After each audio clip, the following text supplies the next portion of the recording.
Well, g'day and welcome to week number 5 in our Chronological Bible-in-a-Year reading challenge. This week we're finishing off the book of Genesis, reading chapters 48 through to 50 and entering the Exodus, chapters 1 to 18. A whole lot of exciting stuff happens this week, but don't go anywhere. Here is today's tutorial. So, before we head into Exodus, which obviously is very exciting and many of you will be familiar with the first 18 chapters in that story, I do want to mention a couple of things in the closing chapters of Genesis. Don't read over these things. They're not that exciting. They don't seem very entertaining, particularly in light of all the entertaining drama of Joseph's story, that they are quite boring, the last couple of chapters, but they are very significant. And here's why. This is what happens. Jacob is now in Egypt. He's come to his younger son. Yay, they've discovered Joseph and the family's all back together. Forgiveness, rah. So Jacob is there now, united to his 12 sons. And what he does is he says to Joseph, just before he dies, he says to Joseph, mate, I'm going to take basically your inheritance and I'm going to make your 2 sons, whose names are Manasseh and Ephraim, I'm going to make them equal to my sons. So basically he takes his grandkids, 2 of his grandkids, and he makes them legally his sons. So from an inheritance point of view, Jacob, who had 12 sons, now is dividing up his inheritance into 13 portions. In other words, Joseph gets a double portion from his brothers. Let me explain. I've got 4 kids. These numbers will be easy to work out. In a normal situation as a father, I would be dividing my inheritance into 4s. Okay? But in the Jewish tradition, which starts here in this story, incidentally, what the Jews would do is they'd take their inheritance of 4 kids and they would divide it not into 4s, but into 5ths. So not 25% each, but into 20%. And then the eldest son, or the firstborn son, would get a double portion. So rather than getting 25% each, they would be split into 20% portions. The eldest would get a double portion and the others would get a single. So in other words, for me, for my kids, if I was to apply this, rather than my 4 kids getting a 25% portion, all right, my 3 kids would get a 20% portion and my eldest would get 40. Now there might be reasons behind this about the eldest carrying on the family business, and so he needs that extra boost of assets to really help him carry on the name. I don't know, whatever, you can Google that and come up to your own conclusions. The point is this: the firstborn gets a double portion. That's why later on when you read about the story of Elijah and Elisha, okay, and Elisha says, I want a double portion of what you have. He's not saying, I want double what you have, all right? Elijah can't give double of what he had. He asked for a double portion, like a pizza. You cut up a pizza into portions, and he says, I want twice as much as what the other guys get. I want double the portions that other people have. So this is the portion of the firstborn. So effectively, this is what we see with Joseph. Jacob has 12 sons, and he would be dividing the inheritance into 12 portions, but he doesn't. He takes Joseph's portion, gives it to 2 sons, so now there are 13 sons to divide the inheritance among, which basically means that Joseph, okay, gets a double portion of his other brothers.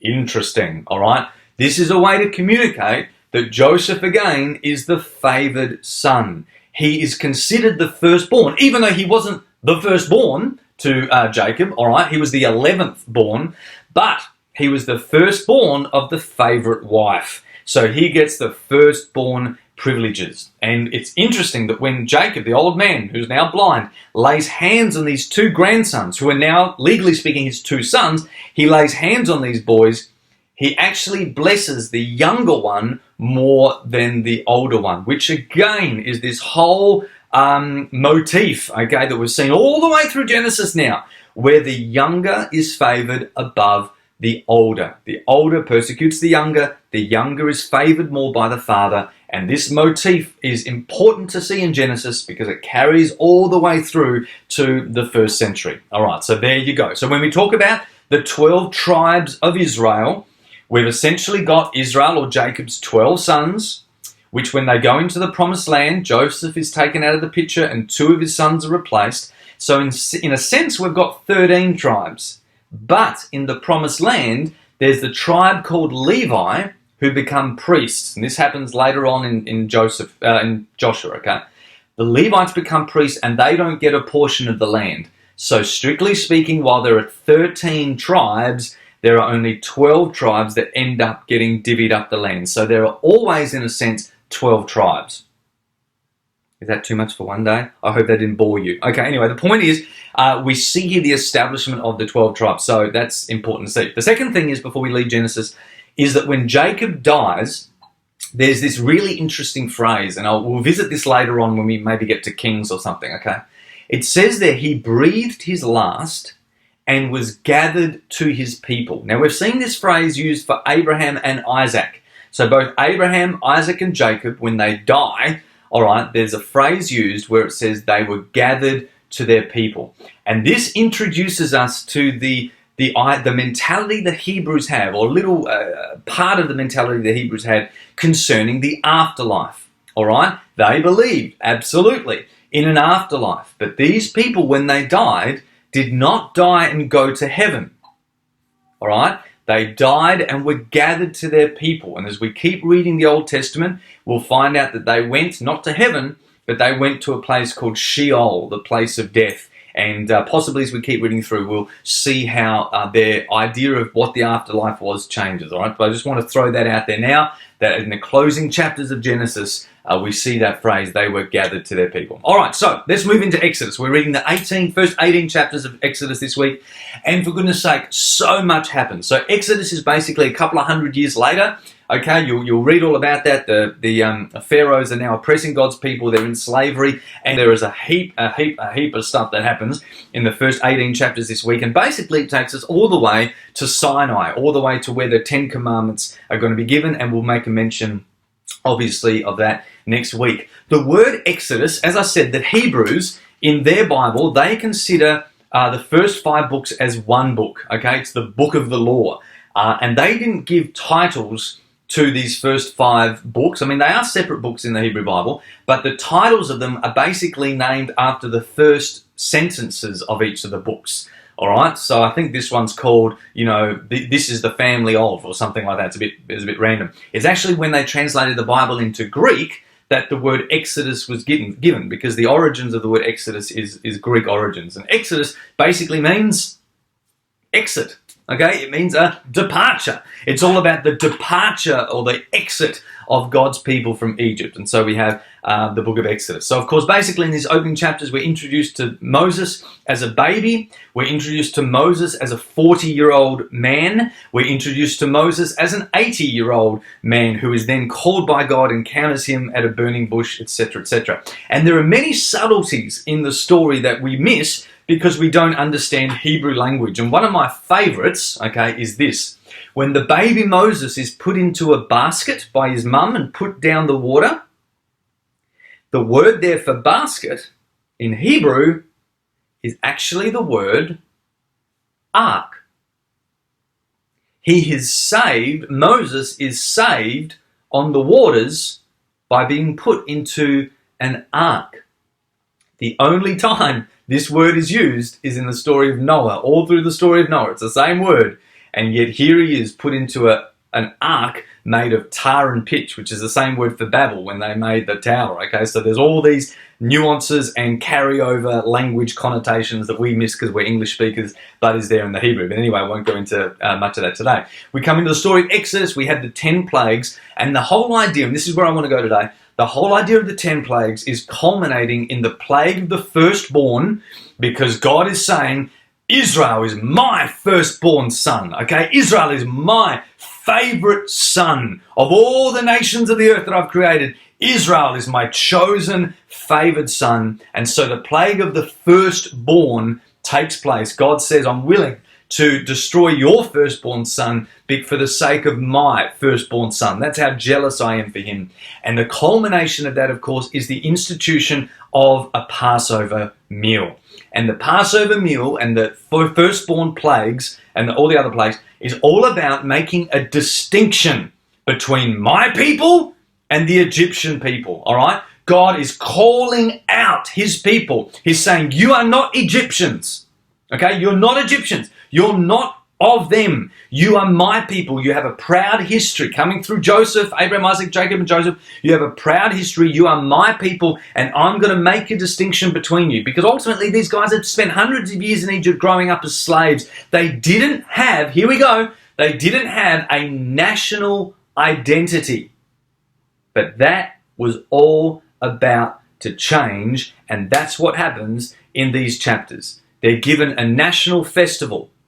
They are given a national calendar, a brand new calendar. When Passover happens, which is at around about March or April, okay, for us it's Easter, okay, so it's coming up pretty soon, like later this month. When Passover happened, God said, this is going to be your happy new year. This is going to be January the 1st for you, all right? Basically, this is the start of your year. This is a whole new beginning. He gives them new festivals. He gives them a new calendar. He gives them a new song. We're going to read this week the first ever worship song ever recorded, all right? There's no worship songs or no even hints of songs being sung to God in the whole book of Genesis. But here we have Moses and Miriam singing a song to God. They have a new song. Before there was ever blood worship through Moses, there was song worship, all right?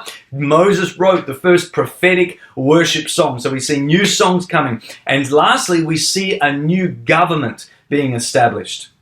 Next week, a new covenant.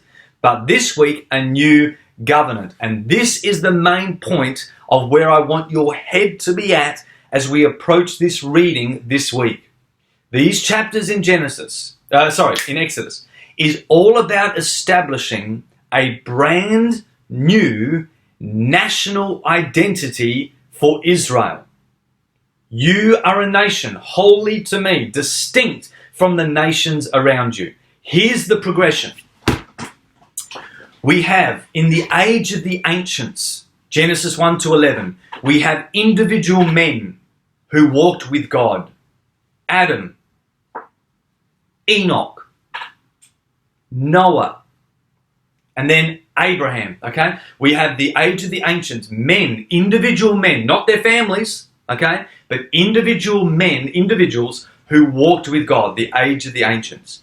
Then we have the age of the patriarchs, where God is speaking and leading to whole families. One family, Abraham, Isaac, and Jacob. He enters into a relationship with a covenant family.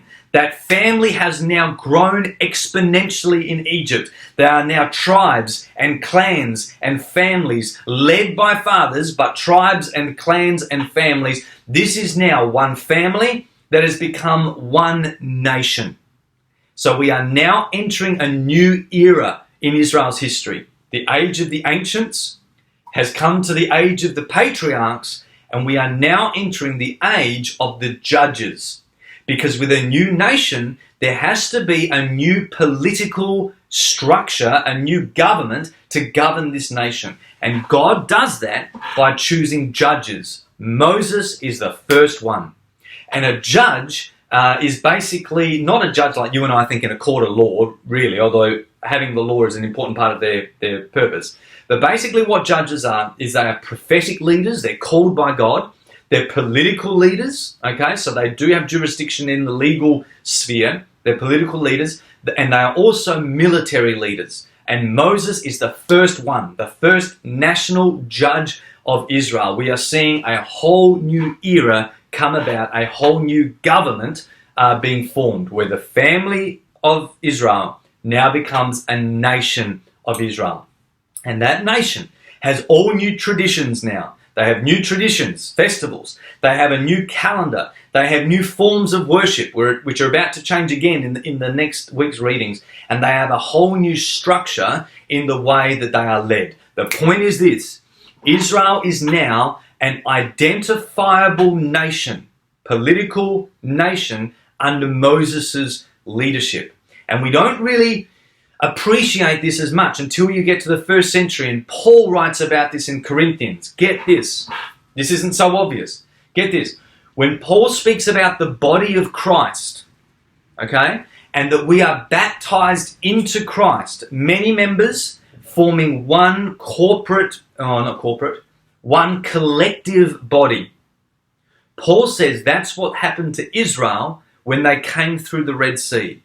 Just like we as Christians are baptized into Christ as one collective body, so in the readings this week, these people are baptized into Moses. A whole group of individuals, that is a family, now becomes identified as a collective body of people, both covenantally and legally. They have a legal standing. They are baptized into Moses. Just like you and I say, we are in Christ. So Paul says these people were basically in Moses. Okay, they were baptized into him. And so a whole new identifiable collective body is being established. We're the body of Christ. Israel was the body of Moses. A whole legal new nation is emerging. Oh, I hope that makes sense. All right. Basically, I just want you to see the progression. Individual people, God is walking with God, Age of the Ancients, now becomes a family that God is highlighting. That family has now become a nation, and that is the story of the Exodus as they come out of Egypt and go toward their promised land. All right, I hope that all makes sense. Next week, we're going to be reading about what happens at Mount Sinai, and a whole new covenant comes about, but I'm not talking about that right now. Enjoy the book of Genesis, all right? Enjoy those first 18 chapters and get the most out of it. Bless your heaps. Bye. That's it for today's lesson. I really hope you enjoy your readings this week. Remember, allow yourself time to read as much as you can in one sitting. Don't get lost in the detail. Just keep going and watch the Bible's big story unfold before you. Remember also to hit me up on our social media channels or website, and I'll see you next time.